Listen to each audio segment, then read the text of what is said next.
Crisis बहुत ज़्यादा हो रहे हैं और सबसे बड़ी प्रॉब्लम है फूड और शेल्टर, जो अभी फ़िलहाल के लिए अपने अपने शहरों में नहीं मिल रहा है। तो हम वहाँ इतनी ठंड थी कि हाइपोथर्मिया से एक नाइजीरियन स्टूडेंट था, उसकी डेथ हो गई थी। यूक्रेन से लौटे मुरादाबाद के छात्रों से हुई लाइव बात।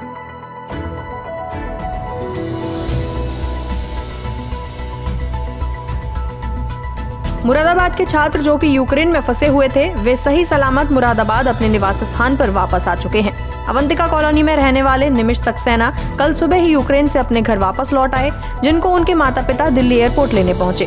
जब निमिष से यूक्रेन के हालातों के बारे में पूछा गया तो उन्होंने कहा कि वहां के हालात अभी बहुत बुरे हैं। वहां बचे सभी छात्र छात्राएं जल्द से जल्द भारत लौटना चाहते हैं, लेकिन वहां के हालात इतने बेकार हैं कि 2-2 दिन इंतजार करने के बाद भी किसी को फ्लाइट नहीं मिल पा रही है और वह खुद को बहुत लकी समझते हैं कि वे वक्त से अपने घर आ गए। वहाँ पे क्राइसिस बहुत ज़्यादा हो रहे हैं और सबसे बड़ी प्रॉब्लम है फूड और शेल्टर, जो अभी फ़िलहाल के लिए अपने अपने शहरों में नहीं मिल रहा है। तो हम बॉर्डर पे आए, हमने अपने ही उस पे एक्सपेंसेस पे हमने बॉर्डर पे के लिए बस की। बॉर्डर पे हम 24 घंटा खड़े रहे। वहाँ पे स्पेशली खाने के लिए कुछ नहीं था। बॉर्डर क्रॉस किया, रात में वहाँ बर्फ़ पड़ गया था। बड़ी मुश्किल से कई बच्चों को अज़मा अटैक आया, कई बच्चे बेहोश हो गए। और बॉर्डर क्रॉस करने के बाद थोड़ा हमें रिलीफ हुआ कि हम शेल्टर में जाएंगे। वहाँ भी फिर हमने शेल्टर में भी 2 दिन बिताए, क्योंकि फ़्लाइट्स बहुत लिमिटेड हैं। फ़्लाइट्स अगर अबंडेंट में होती तो इतना टाइम नहीं लगता हमें आने में। उसके बाद अगर क्या कहते हैं कोई प्रॉब्लम है तो ये कि जब हम यूनेसिया में थे, हमें मिसाइल सबसे पहले पता लगा कि खार्किव में गिरी है। 24 तारीख को जब अटैक शुरू हुआ था, फिर कीव में अटैक आया तो हम सारे बच्चे इतना पैनिक कर गए। हमें सायरन्स बजते थे। 3 सायरन बजते ही हमें बंकर भागना होता था। यूनिवर्सिटी के कॉलेज में जो बंकर है अपना, वहाँ 1 किलोमीटर दूर है। दिन भर में 5-6 बार वहाँ जाना बहुत टिपिकल था हमारे लिए। तो 26 को फाइनली हम वहाँ से निकल गए। तो सबसे बड़ी चीज़ यही थी कि हम बस घर पहुँच जाएँ, बॉर्डर क्रॉस हो जाए। खाने की बहुत बड़ी प्रॉब्लम, हमारे पे इलेक्ट्रिसिटी नहीं तो हम फ़ोन चार्ज नहीं कर सकते कि पावर बैंक भी हम कितना चलाएंगे कि एक बार फ़ोन चार्ज हो जाए बस। लेकिन सबसे ज़्यादा प्रॉब्लम यही था, खाने का, शेल्टर का। और हमें भी इंटरनली डर यही था कि हम जा भी पाएंगे घर या नहीं जा पाएंगे, क्योंकि हम लकीली आज मैं यहाँ हूँ अपने घर पे। लकी हूँ मैं जो घर पे आ गया, क्योंकि अभी बहुत बच्चे खार्किव में, समी में और कीव में बहुत बच्चे फंसे हुए हैं अभी भी, जिनको ना ट्रेन पे बोर्डिंग तक के लिए वहाँ के लोकल यूक्रेनियंस मना कर रहे हैं, नहीं जाने दे रहे। वहीं दूसरे छात्र अमान, जो कि मुरादाबाद के चक्कर की मिलक के रहने वाले हैं, वह भी यूक्रेन से मुरादाबाद वापस लौट आए हैं। वे यूक्रेन के टर्नोपिल में फंसे हुए थे। वे सबसे पहले रोमानिया बॉर्डर पहुंचे और फिर वहां से इंडिया के लिए फ्लाइट पकड़ी, लेकिन टर्नोपिल से रोमानिया बॉर्डर तक का ये सफर इतना आसान नहीं हुआ। इस बीच उन्होंने कई बम धमाके, कई लड़ाइयाँ और रोमानिया बॉर्डर पर बेतहाशा भीड़ का मंजर देखा और लोगों को अपने देश वापस जाने के लिए तड़पते हुए भी देखा। आइए आपको दिखाते हैं कि उन्होंने भारत पहुंचने तक का सफर कैसे तय किया। वहाँ बॉम्बार्डिंग हुई तो सारे एयरपोर्ट्स वगैरह सब बंद हो गए।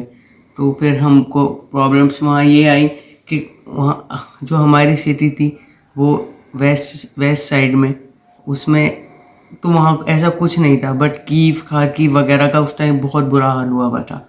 हमारी सिटी में सायरन्स बजते थे, तो हमको पहले नोटिस आया था कि रात के 9 बजे के बाद हमको अपनी लाइट्स बंद कर लेनी है और कोई भी रोशनी नहीं करनी है ऊपर पूरे फ्लोर पे।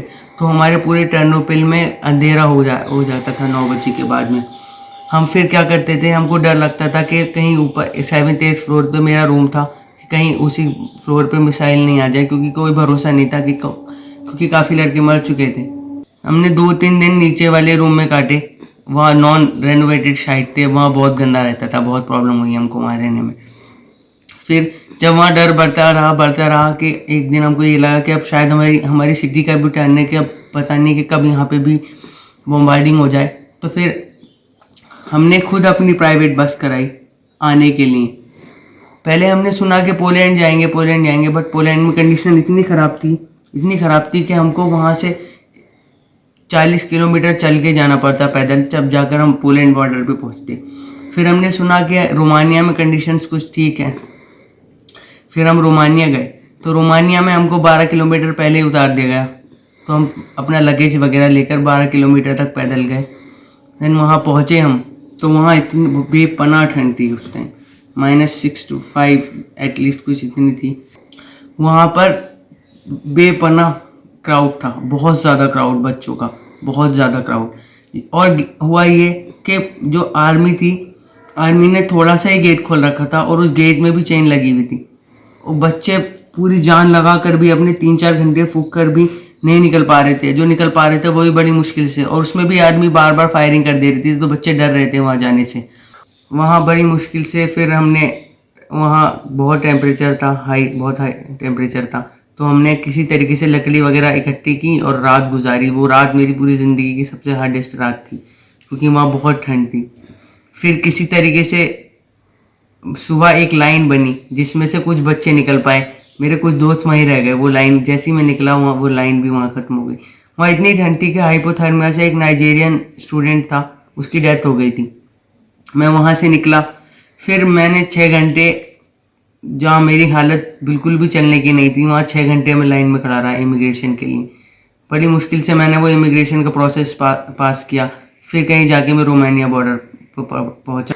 शेल्टर हाउस में जब मैं वहाँ पहुँचा तो वहाँ के लोग बहुत अच्छे लोग थे। वहाँ के बहुत, वो बिना किसी मतलब के, बिना किसी फ़ायदे के हमारी इतनी केयर कर रहे थे कि वो अपना सारा काम का सब कुछ छोड़कर हमारे साथ लगे रहते थे, दिन भर वहीं लगे रहते थे, और हमको किसी चीज़ की कमी नहीं होने दी। उन्होंने आते हुए भी वो हमको छोड़ने आए।